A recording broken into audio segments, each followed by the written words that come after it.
আজকে আইসে গেছে মাথায় যা এটি একটু মস্ক করেন। সারা জীবন ভরে কিসসা কাহিনীর ওয়াজে যে নেকি হবে, আল্লাহর কসমে আজান একামত মস্ক করে গেলেন, এর সে কোটি কোটি গুণ বেশি নেকি পেয়ে যাবেন। আবার আসসালাতু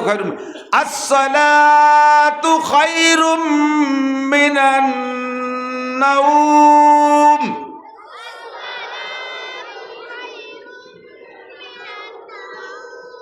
নাউম মধ্যে লিন, কমপক্ষে 2 আলিফ টেনে দেবেন। আসসালাতু খায়রুম মিনান নাউম।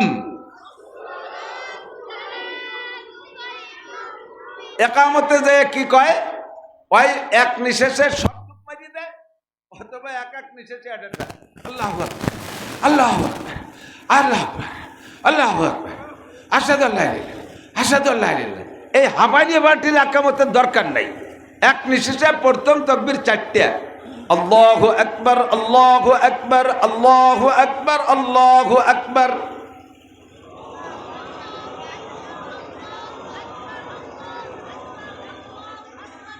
এক নিঃশ্বাসে এতটুক ভাবে বলবেন, টানবেন যাতে এক নিঃশ্বাসে 4 বার বলা যায়।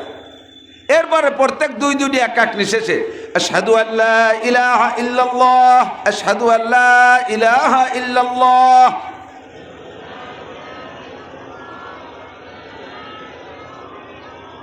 একামত কেন পড়াই?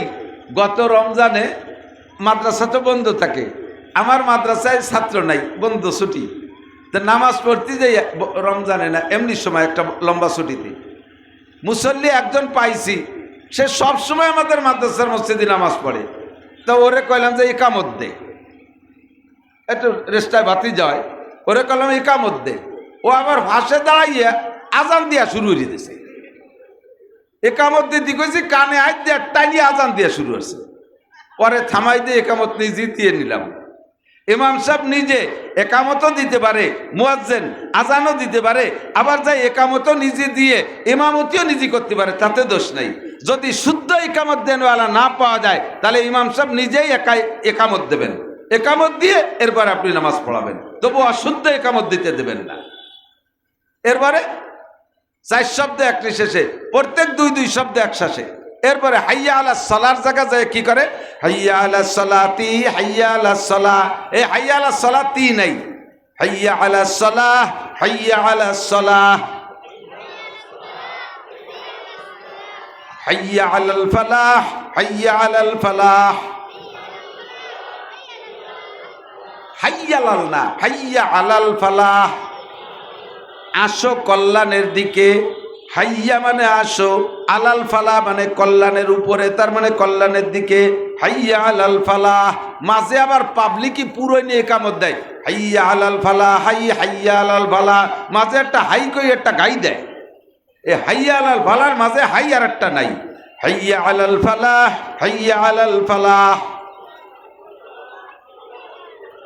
কদ কামাতিস সালাতু, কদ কামাতিস সালাহ, এরম নাকি? এই কদ কামাতিস সালাতু এরম জাকি নাই, কদ কামাতিস সালাহ, কদ কামাতিস সালাহ। এরপরে 3 শব্দ এক নিঃশেষে, আল্লাহু আকবার, আল্লাহু আকবার, লা ইলাহা ইল্লাল্লাহ।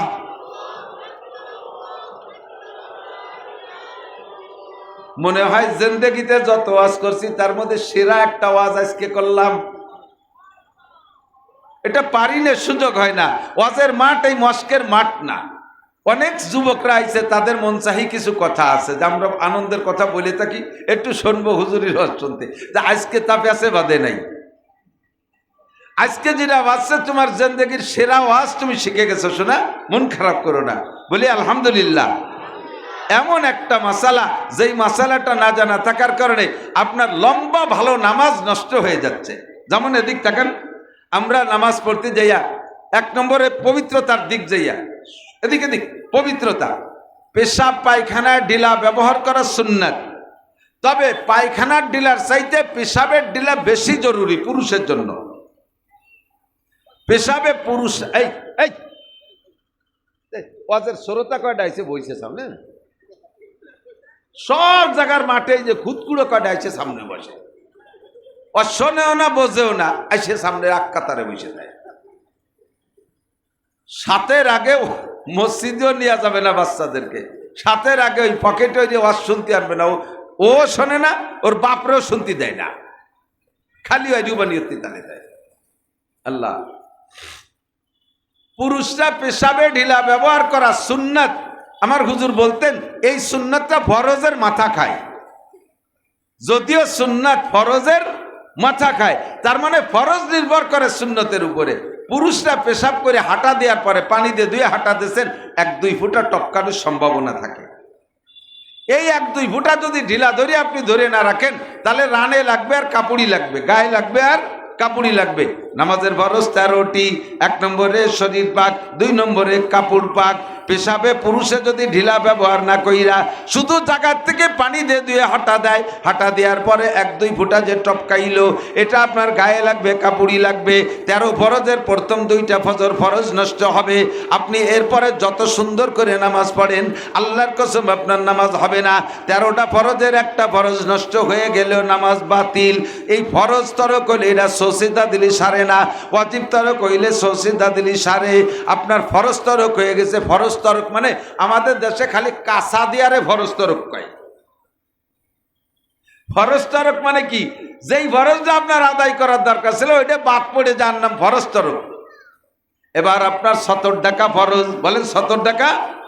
যুবকদের অনেকটাই দেখি, শুধু যুবক না, আধা বয়সীদেরকেও দেখি যারা জিন্সের প্যান্ট পরে আইত গেড়িয়ে।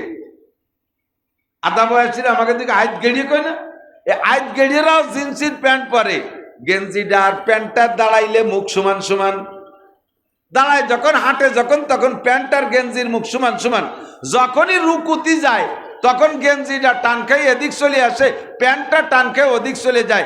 সিজদায় গেলেও তাইছে বেকায়দা, প্যান্ট এদিক চলে আসে এদিক চলে যায়, গেঞ্জিটা উপরে চলে আসে, পাশার দিক দিয়ে খানিক জায়গা বের হয়ে যায়। এরকম পাশা দেখছেন কি দেখেন নাই? কথা দেখছেন না? 2-1টা ভাষা দেখছেন না? এরকম ভালো করে মনে রাখেন, পুরুষের 70 টাকা ফরজ, নাভির উপরে থেকে হাঁটুর নিচ পর্যন্ত, এইটুকু হলো মূল ফরজ। এই নাভির উপর মানে খালি নাভির দিক না, একটা কাঁচা দেয়ালের ফরজ তরক করছিস কে? সেম কোয়ালিটি বহু মানুষ এরকম আছে, এদের দোয়া কবুল হয় না। কেন? নিজেকে দোষী মনে করে না। তওবা করার জন্য, দোয়া কবুল করানোর জন্য আগে ফার্স্টের দায়িত্ব হলো নিজেকে নিজে অপরাধী জানেন। আমি গুনাহগার, আমি অপরাধী। যদি বলি যে ভাই দেশে বৃষ্টি হচ্ছে না কেন, তখন বলবে হুজুর দেশের মানুষ ভালো না, মানে সবাই খারাপ, খালি উনি একা ভালো হয়ে বৃষ্টি আনতে পারতেছে না। দেশের মানুষ ভালো না, নেতারা ভালো না, হুজুররা ভালো না, কৃষকরা ভালো না, খালি উনি একা ভালো, তাই একা ভালো থেকে কটুক বৃষ্টি আনতে পারবে। বলবেন কি বৃষ্টি হয় না কেন? হুজুর আমার দোষে বৃষ্টি হয় না। প্রত্যেকটা মানুষ বলতে হবে আমার দোষে বৃষ্টি হয় না। আমাদের কইতে গেলে আপনি সবাইকে দোষী মনে করতেছেন কেন? দরকার নাই। আমার দোষে বৃষ্টি হয় না। বেশি বৃষ্টি হচ্ছে কেন? এটা গজব আমার কারণে। করোনা হলো কেন? আমার কারণে। মহামারী কেন হলো? আমার কারণে। ঘূর্ণিঝড় কেন হলো? আমার কারণে। প্রত্যেকটা মানুষ যদি নিজেকে নিজে দোষী মনে করি, তাহলে তওবা করাও সহজ আর সব মানুষ ভালো হওয়া সম্ভব। কিন্তু মুশকিল হলো আমরা সবাই বক্তা হয়ে গেছি, সবাই উপদেষ্টা। ওই যে মোল্লা জিয়ন রহমাতুল্লাহ আলাইহি বাচ্চা আলমগীরের সময় মোল্লা জিয়ন উনি খুব পাকা পাকা কথা বলতেন, আর উনি এমন এমন কথা বলতেন। মোল্লা জিয়ন মানে এই যে মিলা থোড়া মোল্লা না, কওমি মাদ্রাসার সিলেবাসে উসুলে ফেকার সবচাইতে কঠিন কিতাব যে কয়টা, তার ভিতরে একটা নুরুল আনোয়ার। এই নুরুল আনোয়ার লেখছে মোল্লা জিয়ন বাদশাহ আলমগীরের মন্ত্রী চলাকালে এই কিতাব লেখছে, যেটা সেই থেকে নিয়ে আজও পর্যন্ত দর্শে নিজামিতে পড়ায়, এবং উসুলে ফেকার সবচাইতে মজার কিতাব নুরুল আনোয়ার। তো বহুত বড় আলেম, এমনি উপাধি, ওই যেমন আফগানিস্তান থেকে মোল্লা ওমর, মোল্লা কয়, ওই মোল্লা ওমর মানে মিলা থোড়াইনি মোল্লা না, ওটা বেটা মোল্লা।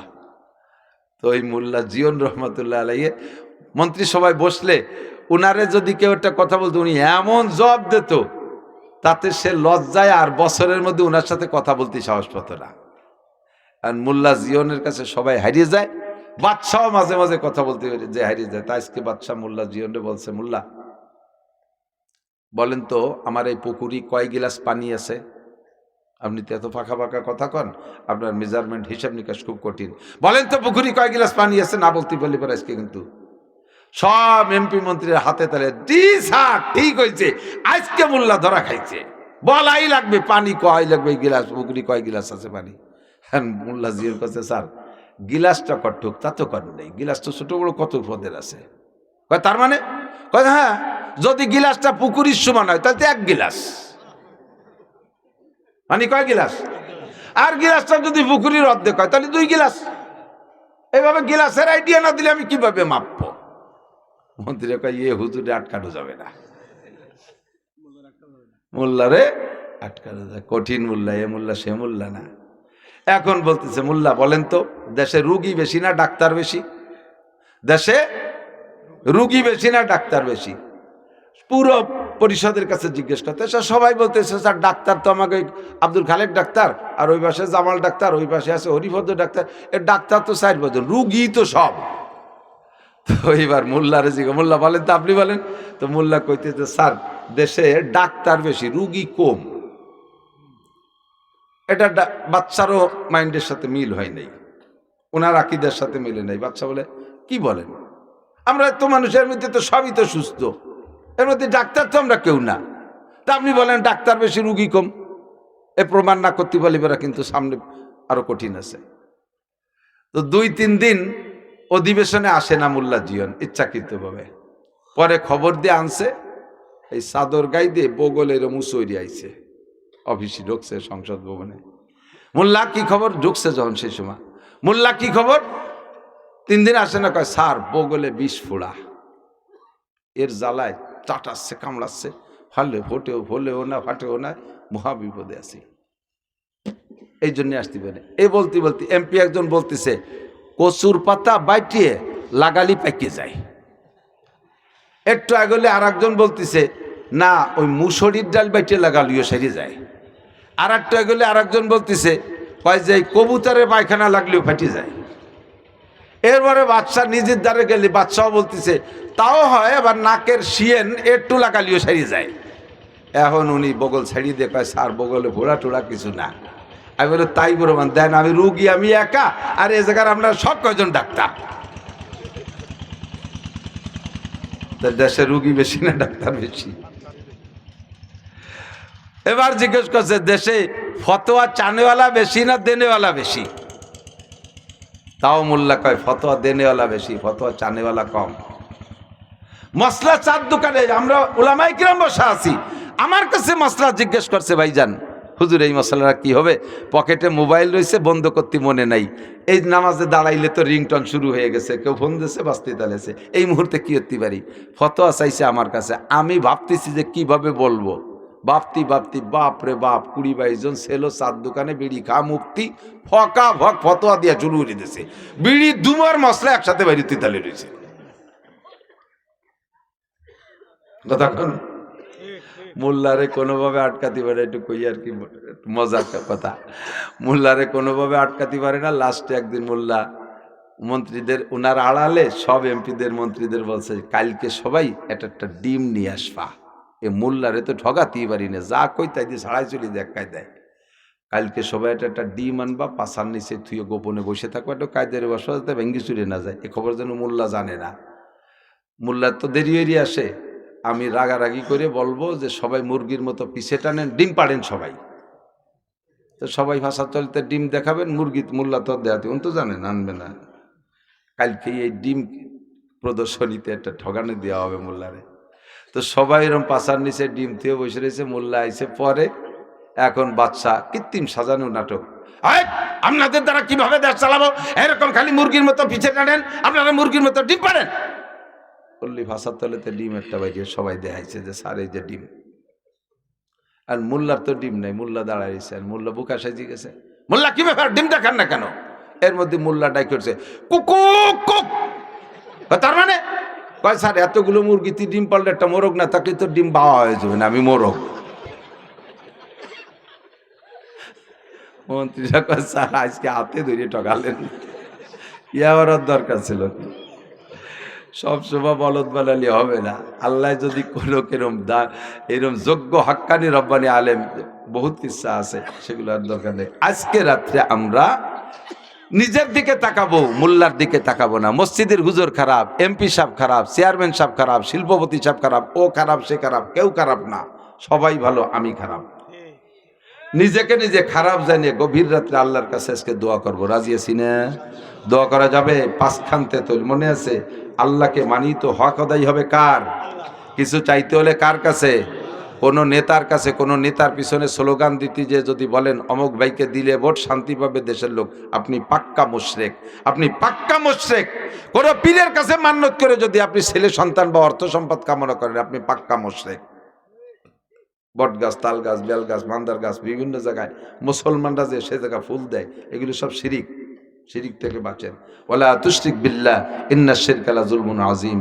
আল্লাহর দেয়া নিয়ামত ব্যবহার করে শুকর আদায় করব। শুকর আদায় না করার নাম কুফর। ভালো খানা দানা, ভালো পোশাক করে বলবো আলহামদুলিল্লাহ। নতুন পোশাক করে দোয়া আছে না, আলহামদুলিল্লাহিল্লাযী কাসানি মা ওয়ারিয়া বিহি সাওয়াতি ওয়া তাজাম্মালু ফি হায়াতি। এই দোয়া পড়বেন, শুকর আদায় হলো পর নতুন পোশাকের। খানা খেয়ে আলহামদুলিল্লাহ, পানি খেয়ে সাকাহুম রাব্বুকুম শারাবান তাহুরা। আলহামদুলিল্লাহ দোয়া করবেন, আল্লাহর কাছে শুকর আদায় করবেন। শুকর আদায় না করার নাম কুফরি। এই লোকটার দোয়া কবুল হয় না। আর শরীয়তে যেগুলো বেদাত বলে বলেছে, বেদাতগুলো ছেড়ে দেন। আজকে সবে বরাতে রাতভর কান্নাকাটি, দিনের বেলা হবে রোজা। কুমু লাইলাহা সুমু ইয়াওমাহা, রাত্রে জাগে ইবাদত, দিনের বেলা কান্নাকাটি, দিনের বেলা একটা রোজা। এই সবে বরাতে কোনো হালুয়া রুটি নাই, কোনো গোশ খাওয়া খাই নাই। এই দিনটা রাত গেলে যাবে কান্নাকাটিতে, দিন যাবে অনাশন ধর্মঘট, তার নাম রোজা। এই না খাওয়ার কান্নার ভিতর দিয়ে রাত কাটবে, দিন কাটবে। খাওয়ার একটা দিন আছে, খাওয়ার আছে 6টা দিন। 5টা দিন হলো 2 ঈদের 5 দিন আর মুহররম মাসের 10 তারিখ। নবী পাক বলেন, মান ওয়াসালা আলিহি ফিন নাফকাতে ইয়াউমা আশুরা ওয়াসাল্লাহু আলাইহি সাইরা সানাতিহি। মুহররম মাসের 10 তারিখে দিনের বেলা রোজা রাইখা আগের রাত অথবা পরের রাত্রে ফ্যামিলির সদস্যদেরকে নিয়ে ভালো খানা খাইলে আল্লাহ পাক আগামী 1 বছর রুজির বরকত বাড়াইয়া দেয়। পহেলা বৈশাখে ফান্তা ইলিশ খালি রুজির বরকত বাড়বে কোনো কিতাবে লেখে না। 14ই ফেব্রুয়ারিতে এই আকাম কুকাম করে বেড়াইলে তাতে কোনো ভাগ্যের পরিবর্তন হবে তা লেখে না। হ্যাঁ, ভাগ্যের পরিবর্তন হবে, ডিমোশন হবে। 14ই ফেব্রুয়ারি যুবকরা তওবা করো, প্রতিজ্ঞা করো, 14ই ফেব্রুয়ারিতে আমরা নোংরামিতে অংশগ্রহণ করব। ওই রাত্রে যত গুনাহ হবে, তুমি যদি শরীক হও, তুমি এমনি মাঠে গেছো, তুমি গুনাহ করো নাই, তবে ওই দলের সাথে শরীক হইছো, ওরা গুনাহ করিও যে পরিমাণ, তুমি না করিও সাথে থেকে সেই পরিমাণ পাবা। লক্ষ লক্ষ না হবে, আল্লাহ না করুক ওই রাত্রে, আল্লাহ হেফাজত করুক, বলেন আমিন। 31st নাইট মুসলমানের জন্য কোনো উদযাপনের রাত না।